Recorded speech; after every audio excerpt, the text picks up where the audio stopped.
اهلا بيكم اعزائي المشاهدين. الاسماء دي مش بتفكرك بحاجه يا سمير؟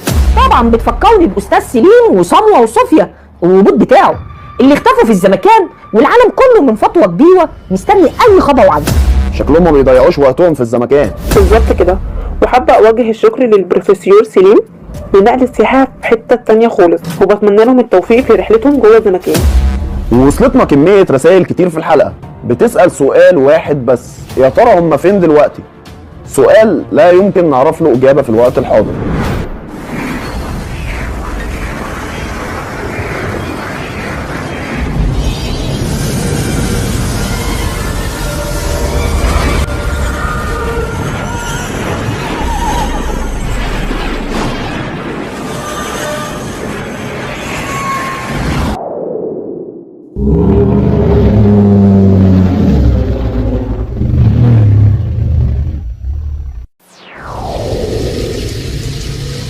ايه الغابة المخيفة دي بقى؟ هو احنا اتشفطنا فين المرة دي يا استاذ سليم؟ استنى عليا يا سمرة، الخوذة بتاعتي معصلجة، انا مش عارف اخلعها او اطلع منها. اوف بقى. الله الله الله الله، استخبوا بسرعة. ديناصور؟ مش ممكن. صوفيا، احنا في عصر الديناصورات ولا انا بيتهيألي؟ نعم مستر سليم، نحن في العصر الجوارسي 80 مليون سنة قبل الميلاد، ونحن الآن داخل عش ديناصور تيركس. ديناصورات؟ لا لا لا لا، احنا ما اتفقناش على كده. يعني البيت الكبير ده بيت ديناصورات؟ يا نهار ابيض، ده انا كنت فاكره بيت نعام. يا نهار ابيض. بس وطي صوتك، اكيد امهم جنبنا وبتحمي البيت بتاعها. اسكت لحسن تسمعنا.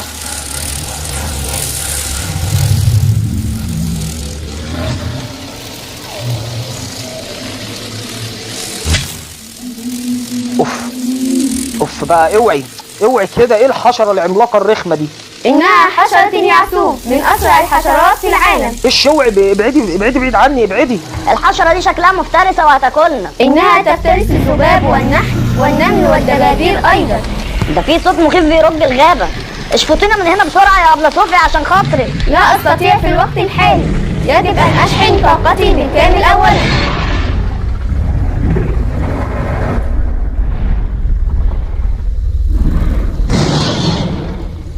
هي دي ام البيت ده ولا ايه؟ هي امهم فعلا.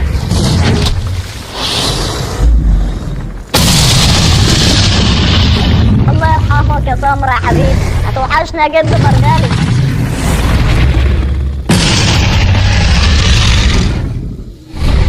ولا نفس، شكلها مش شايفانا. بس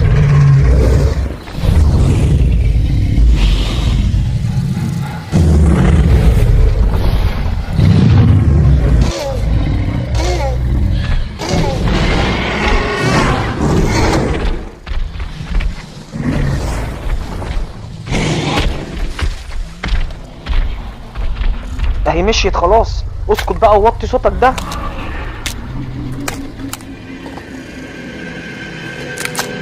يلا بسرعة نجري من هنا. اجروا!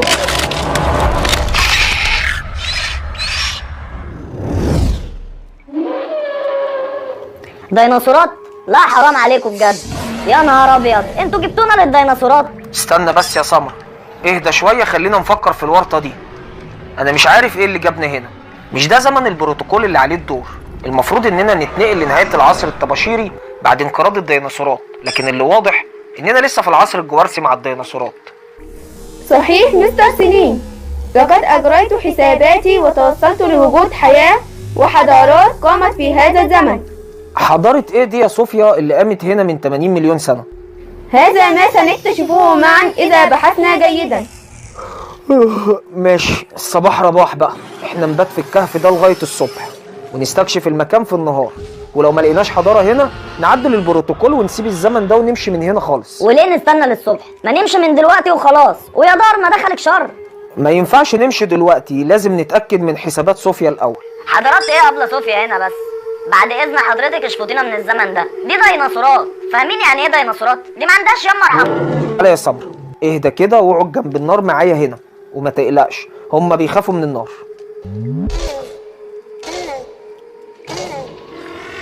أستاذ سليم، أنا سمعتكم بتقولوا العصر الجوارسي والعصر الطباشيري. يعني ايه الكلام ده؟ انا هقول لك يا سمر، من 250 مليون سنة تقريبا مر على كوكب الارض فترة اسمها الحقبة الوسطى. علماء الجيولوجيا قسموا الفترة دي ل3 عصور: العصر الترياسي والعصر الجوارسي والعصر الطباشيري.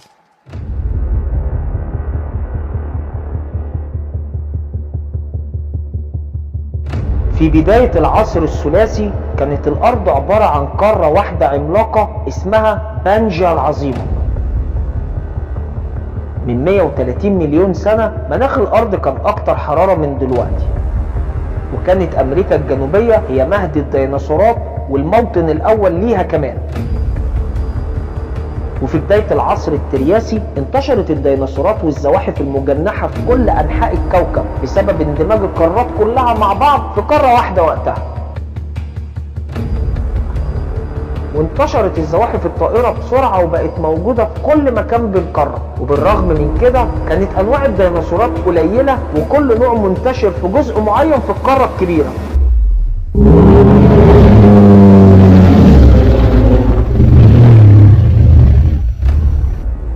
وبعد 100 مليون سنة تقريبا بدأت قارة بانجيا بالانجراف والتفكك، وزادت الزلازل والبراكين وتسببت في كتير من التغيرات الجغرافية والمناخية على الكوكب، وبدأ الجليد في القطبين بالذوبان.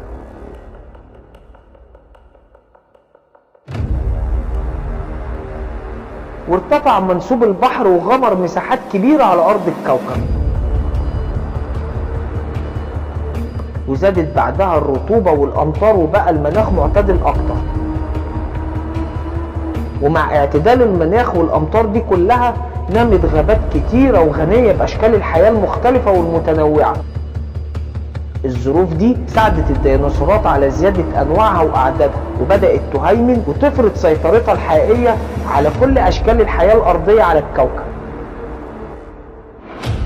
وايه الانواع المختلفة دي؟ أنواع الديناصورات كتير يا سمرة. في منهم اللي بيطير في السماء، وفي منهم اللي بيعوم في المية، وفي منهم اللي بياكل اللحمة واللي بياكل العشب والأشجار، وبرضه منهم اللي بيمشي على 4 رجول واللي بيمشي على 2 بس.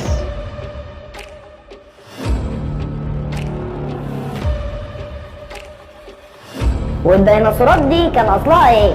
الديناصورات عبارة عن حيوانات فقارية عملاقة، أصلها من الزواحف زي السحالي، الأفاعي، التماسيح، السلاحف وغيرهم من الزواحف المعروفة. حتى الأبحاث الحديثة أثبتت إن الكائنات الزاحفة اللي عايشة معانا النهاردة هي من عيلة الديناصورات، وإن الطيور هي أقرب سلالة ليها كمان.